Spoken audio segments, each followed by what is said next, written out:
a little birdie told me it's time to go wild.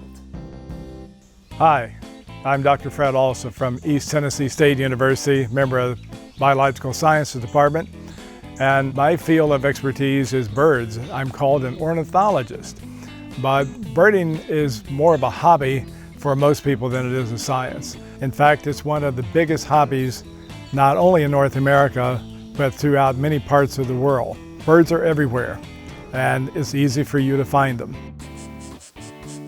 I read once that it would be hard to stand for 10 minutes any place in the world and not hear or see at least one bird. And you've got birds in your neighborhood. We're going to talk some about how to find them, what are some tips for birding, and try to answer any questions that you may have. For birding, you really only need two pieces of equipment. You need a field guide. You need some kind of birding guide. One of the birding guides that's been used since the 1930s, it's sort of looked at as the Bible for bird watchers, is one by the late Roger Torrey Peterson, and it's called A Guide to Birds in Eastern and Central North America.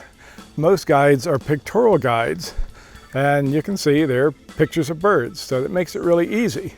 And the other thing about birding is, one, to identify them, but also to figure out where they live. And most field guides have maps in the back that tell you if the bird is there for a particular season of the year or if it's in your area all year long. So we'll talk about seasonal status of birds some as well. The other thing that you need is a pair of binoculars. With binoculars, they range in magnification from about 6 or 7 power up to some that you couldn't hold still in your hands if you wanted to. I recommend binoculars of about 7 to 10 power. That's 7 to 10 magnification. So that the idea is that optically the birds are going to come closer to you because you can't really get close to a lot of birds. They're spooky little animals sometimes. In beginning bird watching, if you have a field guide for the area that you live in and you have a pair of binoculars to bring things closer, you're all set. When you begin to look at a bird for the first time, try to look at the whole bird. Don't concentrate on just one part. It doesn't do any good to know that the legs were pink if you don't remember what the rest of the bird looked like. And get a good long look at the bird first. Try to see the entire bird. I often start with the head and work down. And look for various things. Was there streaking underneath or was there not? Were there bars in the wing or were the wings plain? Was there a crest or not a crest? What was the shape of the bill? What was the shape of the tail? Was it rounded? Was it notched? Was it square?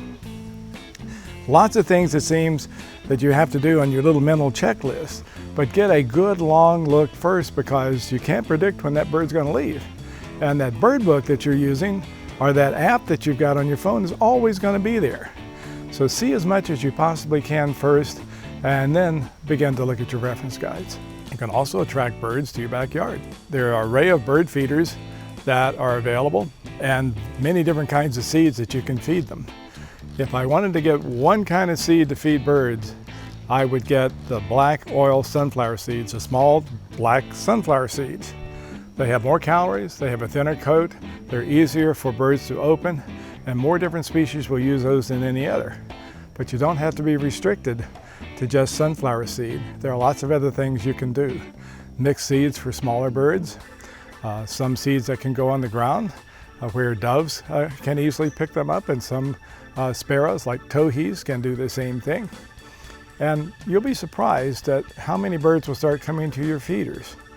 Don't be discouraged if you hang up that new feeder and nobody comes for the first few days or the first week. They have to find it. I always spread a little seed around on the banisters of my house near a feeder or on the ground near where I've hung a feeder. And often the birds will find that first and then they'll figure out what the feeder is like. So it's a great activity.